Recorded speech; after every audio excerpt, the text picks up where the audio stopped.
Hi everyone, welcome back to another episode of Unbalanced with me, Cerys Davage. And the last episode of 2025, can you believe it? If you're new here, thank you so much for clicking on this episode. I hope you enjoy it. And if this is not your first episode, welcome back. I really appreciate your support and that you keep coming back to watch some more. I hope you appreciate the setup today. I bought a new light, which is very exciting. This is the time of year where it's too dark for me to just film with natural light. As you could probably tell from my last solo episode. So I bought a new light. It's so exciting. I'm absolutely loving it. It's like an LED light. And I've got my little Christmas tree behind me. It's not the usual fir Christmas tree. It's the tree that I have in all my episodes all year round. But I decided to decorate it a little bit. I've put the lights on. I've put a lot of different ribbon bows on there, and a couple of baubles and sparkly things, so I hope you appreciate it. But I thought, I'm wearing a big green jumper today. I'm kind of dressed like a Christmas tree, so you honestly couldn't get more Christmassy than this. I've got my candle going, I've got my Christmas mug from Sostering Green, and we're good to go. Before we dive into today's episode about clubbing, I wanted to let you guys know about a new little chapter that I'm doing over on Instagram. I noticed that a lot of my content that I was doing was under Unbalanced podcast, and that's the one I've been kind of promoting. But I realised that if I want to keep growing as a creator, and if I want to be more of a disability advocate, I need to stop hiding it behind my Unbalanced podcast account and just do it on my main account, which is Cerys Davage. That's my personal account. That's kind of, before this new era, I was just posting kind of normal life updates, but I wasn't really posting much of my behind the scenes, much of my day-to-day life or my disability advocacy things, which is really important to me.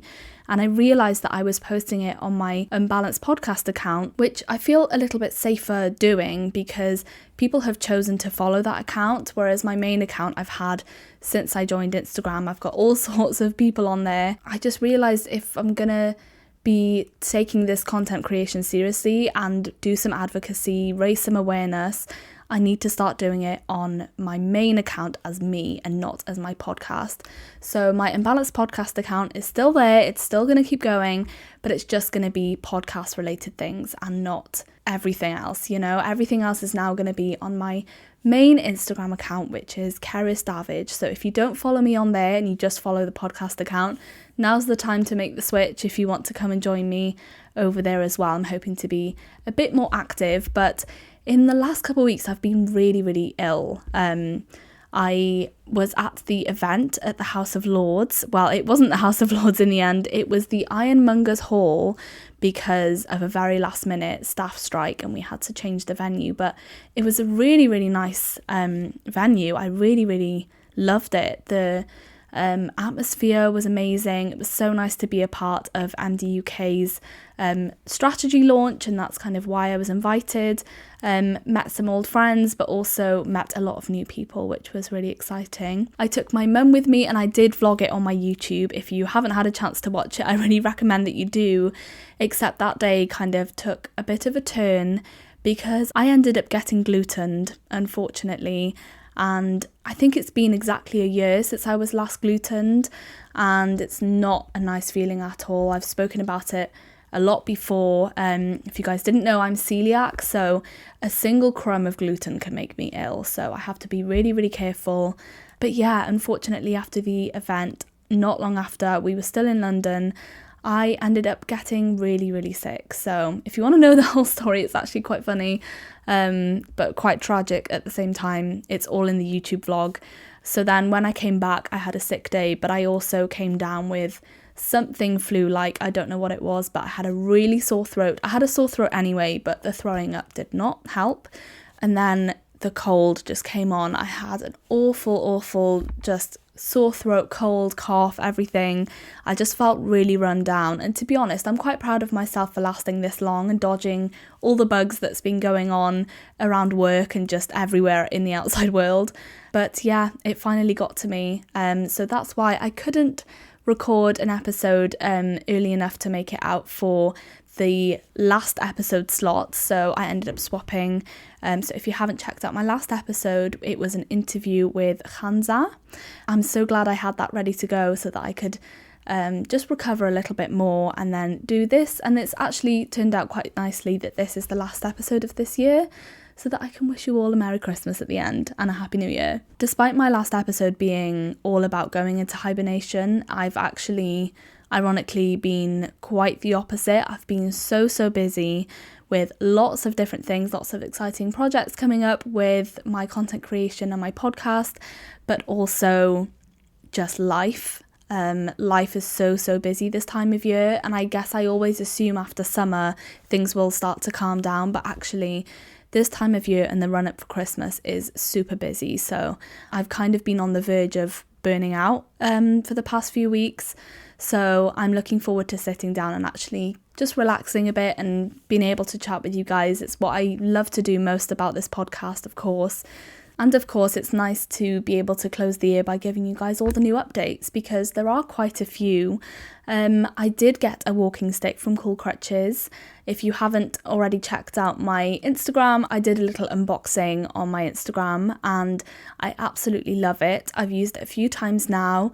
It's really helped with little things like gusts of wind, or if there's little gradients in the road, you know, and I need to walk slightly uphill or downhill, that really helps me. It's kind of like holding on to someone's arm, except in the form of a stick. If no one else is around, I've got this stick, which is really handy.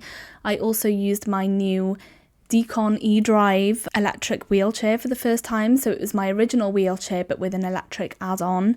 I used that for the first time when I went to London, and I did feature it in my YouTube vlog as well. So that's been really exciting. But also very recently I got a new Motability car, which is also a new chapter, new exciting chapter. So if you guys aren't familiar with Motability, they do adapted cars. I can't drive with my feet, my legs. They're completely out of function when it comes to driving. So I drive with my hands. And the way it works with leasing a Motability car is that it lasts every 3 years. So my 3 years came to an end with my first car, and I've now got a second car. But this time it's a little bit higher, which has worked out really well for me because I struggle getting up from seats that are a bit too low. The closest the seats are to hip level when I'm standing, the better. That means I won't struggle to get on and off it as much. So that's been a proper game changer. It's really helped my hips because obviously my hips are the weakest. So that's really helped me out. But yeah, I'm loving my new chapter in my new car. I think that's all the updates I have to give you. I hope you guys are feeling Christmassy. I hope you're ready for Christmas. I know it's only in a few days now, but I thought that this would be a good time, and actually very different from my last podcast episode about hibernating. I thought this would be a good time to talk about clubbing culture and drinking culture. This is a huge thing, especially around Christmas. December is a huge going out time. So I have some thoughts, not only as someone that has a history of going clubbing and drinking and things like that, but also with a disability, and how my relationship to this has changed ever since I was 18, I guess. I just wanted to start with a content warning. This episode will discuss the use of alcohol. So if this is something that triggers you or makes you uncomfortable, I'd recommend maybe skipping this episode and checking out my other recent episodes. Like my two recent ones were both interviews with the amazing Khanza Namas and Fred Graves. I thought I would just kind of go through my relationship with clubbing and going out because I am an extrovert. It's something I have enjoyed doing over the years, but also I think it's kind of a norm in a way. It's something that we pick up from quite a young age that, you know, drinking is the center of like socializing. So if there's a gathering, if there's a party, if a few people get together, there's going to be alcohol involved, more likely than not. There's going to be, you know, a couple bottles of wine. You're going to crack open a can or two. Everything centers around alcohol in a way when it comes to socializing. And I can only imagine, I'm not sober myself, but I can only imagine that that must be really difficult for people who don't drink, because I think people kind of assume that everyone drinks. And if you say that you don't drink, people expect a reason, you know? Like if I said to someone, oh, I don't smoke, they won't ask me why. I just don't. You know, you either do or you don't, and that's completely fine if you don't. But it's not that way with alcohol. If I said, oh, I don't drink, they would ask me why. You know, they'd be intrigued. They'd want to know, you know, whether there's a reason, because drinking is just so normal. It's so normalized, and I think people are shocked that you can kind of last a whole evening of socializing without drinking alcohol, as if it's something you physically need to be able to connect with one another. And I know that there are a lot of people who maybe depend on alcohol to come out of their shell a bit more, to be social, and to just kind of let themselves go a little bit. But that's not the case for me. I'm a very sociable person. I don't need alcohol.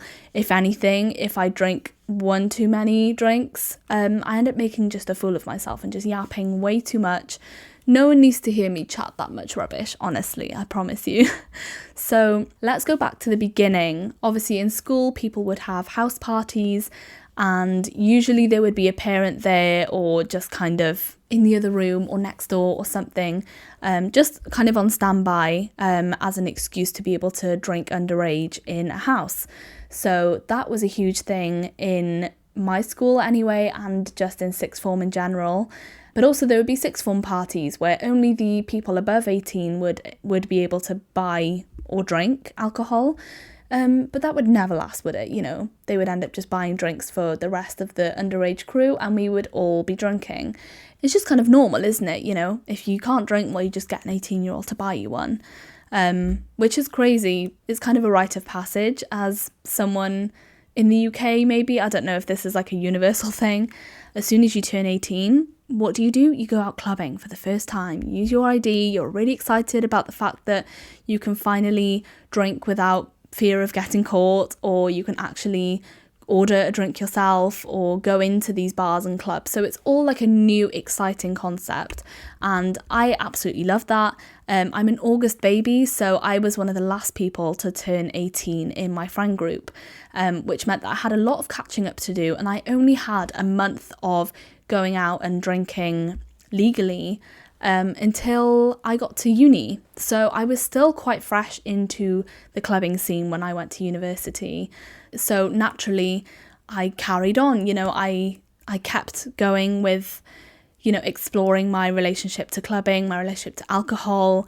Looking back now, some of the drinks I had, like pink gin and peach schnapps, I couldn't touch now.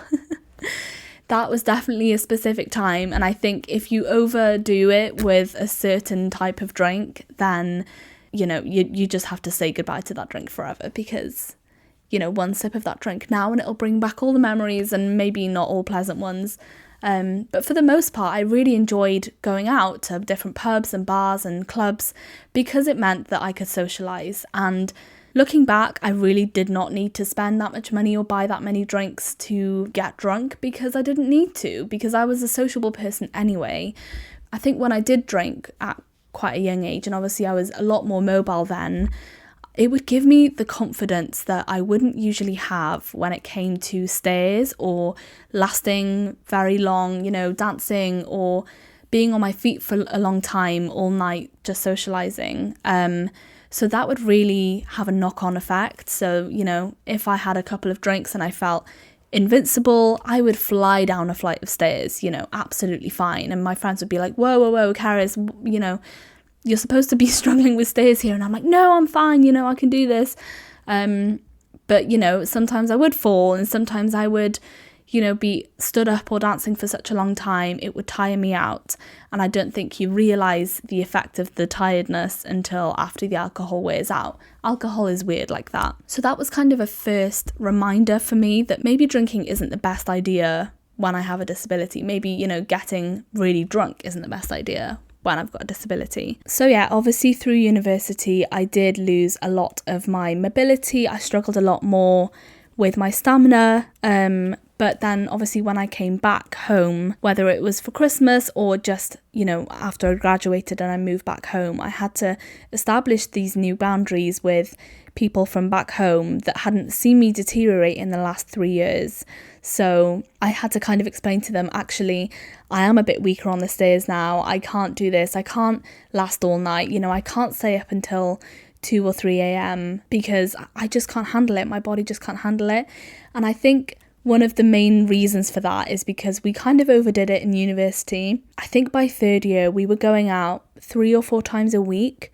I can't even comprehend that now. Like, it's a crazy thought to me that we used to be able to go out all night, get ready, go out all night until early hours in the morning, go to sleep, wake up mid-afternoon and just go again.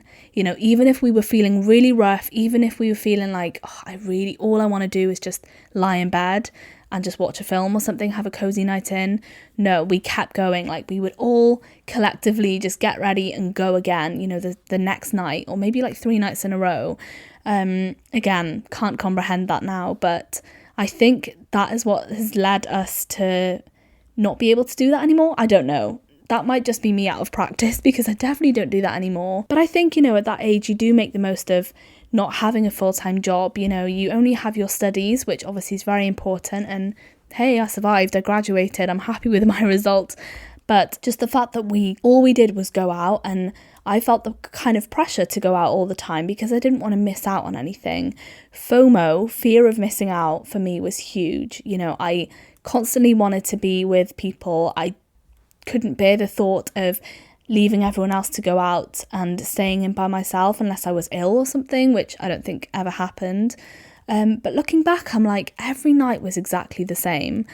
We would go to the same kind of pubs with the same people, see the same people. Aberystwyth, where I went to university, is not that big, so we would end up spending the night with the same people, drink the same drinks, go to the same rubbish club with rubbish music. And I'm just kind of looking back at that era, I'm like, I could have just, missed out on a couple of those and had a night in and just had a bit more of a balance, because I really wouldn't have missed that much. Knowing that every night was basically the same, I could have gotten away with just giving a few of them a miss, to be honest.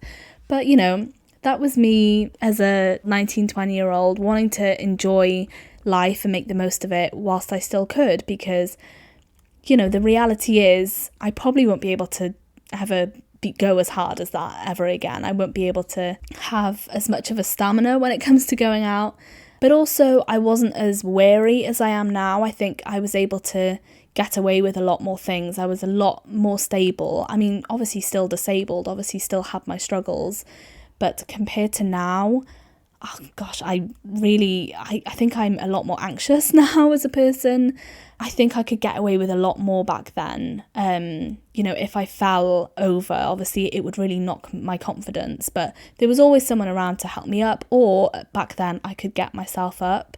And now I'm just, every time I have a fall, it really, it knocked my confidence. And also I just want to lie down. I just want to sit down and be somewhere safe. I don't want it happening again.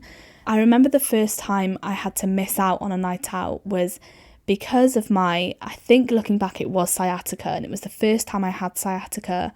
I hosted a housewarming because I'd not that long ago moved into this home where I am now with Tristan, and I hosted a big housewarming and we played some games and had some drinks here, and then we were going to go out afterwards. But the whole week before, I really, really struggled with the pain in my leg, and I couldn't go for walks. It was in pain even when I was sat down. I was just in constant pain with my right leg. I remember mentioning it on the podcast at the time. So my friends then all went into town without me, and they would be like, come on, just come with us, we'll help you, we'll find somewhere to sit. And I just couldn't think of anything worse than going out. The thought really just turned on me, and I had to just be okay with letting them go, potentially getting that FOMO, which I absolutely did. I think Tristan was away that weekend, so when they all left, I ended up just crying down the phone to him. And it's quite a lonely feeling, and that was the first time I had to miss out on a night out because of my disability, and that really, really got to me. But I think that was the first time I established a boundary. I didn't let myself be convinced by other people and felt people pleasery enough to just go out with them anyway. I decided, I have to stay for my own good, my own well-being, my own physical well-being. And as much as it really killed me inside, I knew that it was for the best. So I think that kind of opened the door to me just to establish some barriers. And I think from then on, and especially, going into the working world and savouring my weekends a lot more, I don't want to go out every weekend and then end up being hungover on Sunday and then have another week of work and do the same thing again. I think the fact that I started to go out less and less made going out more exciting, and I actually look forward to it a lot more than I did going out all the time, I think clubbing kind of loses its novelty if you go out all the time and if you overuse it. But also I was just really aware of, I didn't want to drink a lot. I know that drinks have a lot of calories in them, so I was really just wary when it came to that. But also I'm just getting to the point where I'm terrified if I drink too much, because if I fell over, I could potentially break a bone and just be too drunk to even know what to do. Just the thought of not being in control of my own body really scares me, and that is exactly what alcohol is for. That's exactly what getting drunk is for, is to be able to lose control of your body and just release, everything.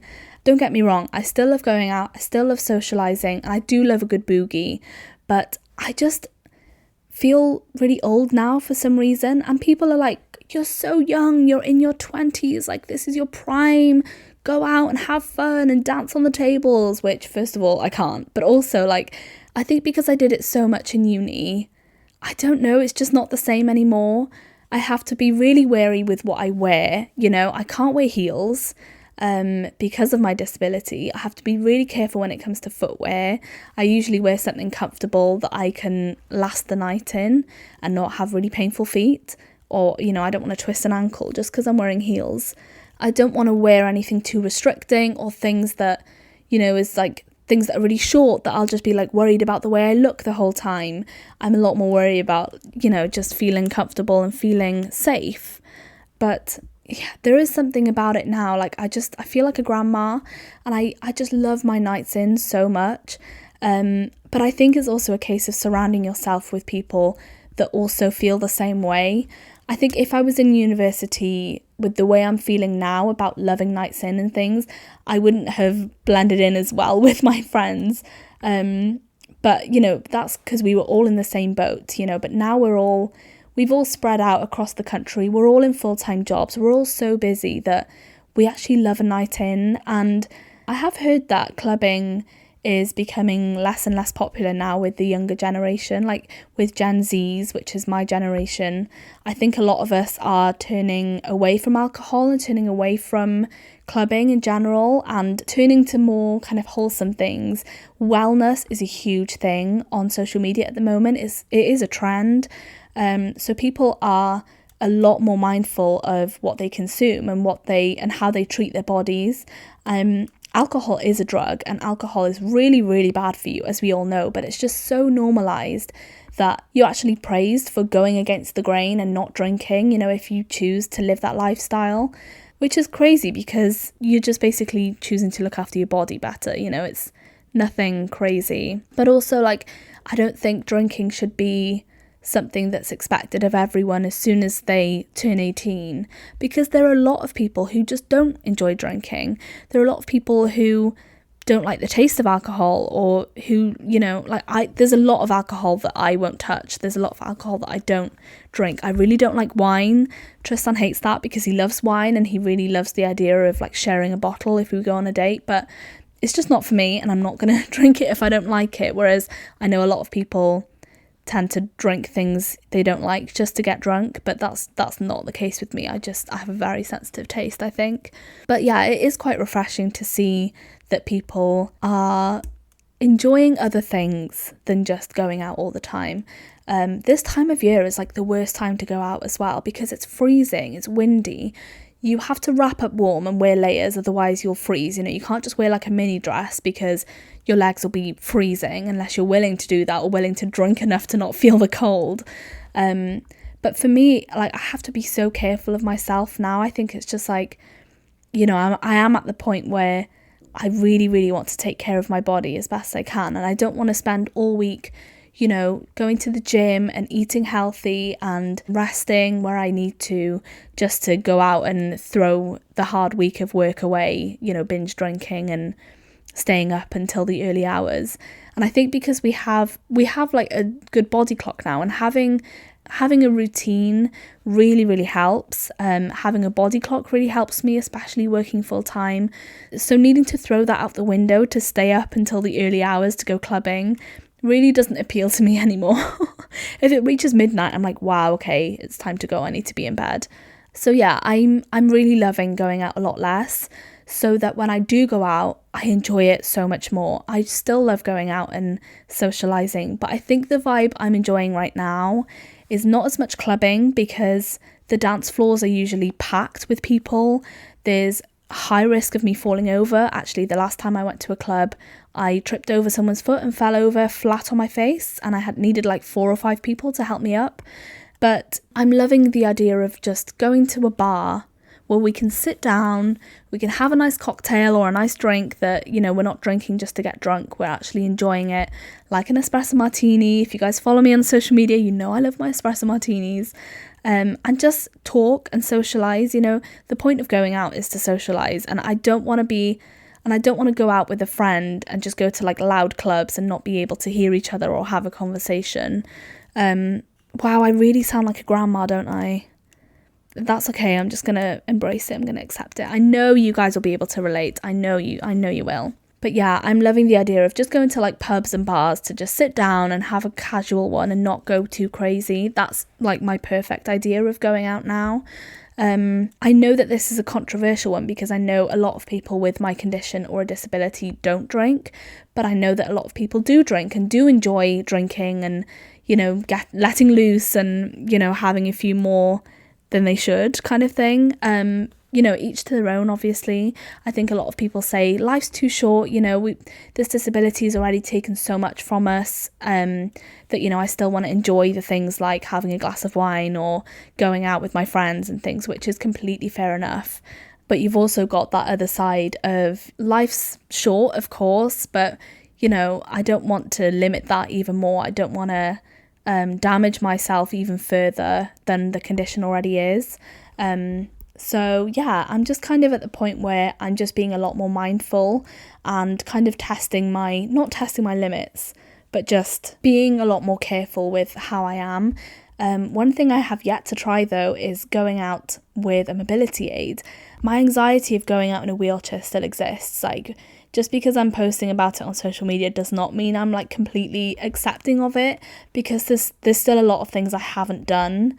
And one of them is going out to my hometown, where I'm going to bump into a lot of people I know with my mobility aids. But I know that the first time I go out in a wheelchair, I'm going to absolutely love it, because it doesn't matter how much I drink or, whatever, because I'll just be safe in my chair.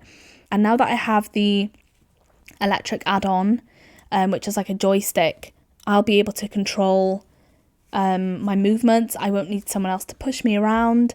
But it's also there as like a visual aid for other people to know, okay, she's got a disability. And I am tempted to take my walking stick out with me, especially during this time of year with the slippery floors and the winds and stuff, but also to avoid tripping, maybe. But for other people to know, not to bump into me, because I am very vulnerable. And I spoke about this in my last solo episode. It will be a good thing for me to show other people, please be careful around me, basically. So I'll let you know if I do end up going out with a mobility aid. Might do it over Christmas, who knows. There's just a lot of things we have to consider going out with a disability, and it's not just the obvious things like taking a mobility aid. It's also like not everywhere is accessible. This time of year can be really difficult for a lot of disabled people, when it comes to like Christmas parties and things, because a lot of places aren't accessible. There's still so many restaurants, bars, clubs, pubs that have steps, even just one step to get into. And that's really, really heartbreaking, because it immediately excludes people from just being normal and being the same level as everyone else and being able to enjoy the night like everyone else. There's a lot of concerns that we already have before even beginning the night. Another one is toilets. I do find that club toilets and bar toilets are really, really small. Like the cubicles, like, you know, once you're sat on the toilet, the door is in front of you, like right in your face, which means that I wouldn't be able to get up. I need room to get up from the toilet because my legs don't work, basically. So I have to pack a sheewee with me just in case I need to stand, in case there's no room, and in case there's no disabled toilet. I need to take a radar key if there is a disabled toilet for me to be able to open the door. I need to take some painkillers with me in case that I end up getting some random spurts of pain, or if I fall over and I'm in a lot of pain. There is just a lot more to think about as someone with a disability when it comes to going out. So it's not as simple as just throwing on a dress and heels and going out. You know, you have to think about every single element, and there's always going to be that concern at the back of your mind about, you know, different places, and especially if you haven't booked or organised where you're going in advance, you're going to be worried about that spontaneity, because you can't be as spontaneous with a disability when it comes to going out, because not everywhere is accessible. But maybe that's a whole other conversation. I'd be really interested to know your thoughts on this. You know, I felt like I've word vomited the whole episode, just my own thoughts around this subject, but it is a huge subject right now, but it's also very controversial. You know, there's a lot of different opinions around it, and I would love to know your opinion. So if you want to share your thoughts or your experiences with what I've talked about today, then feel free to comment underneath this episode, or give me a DM if you don't want anyone else to see, but you want to share your story with me or share your thoughts with me.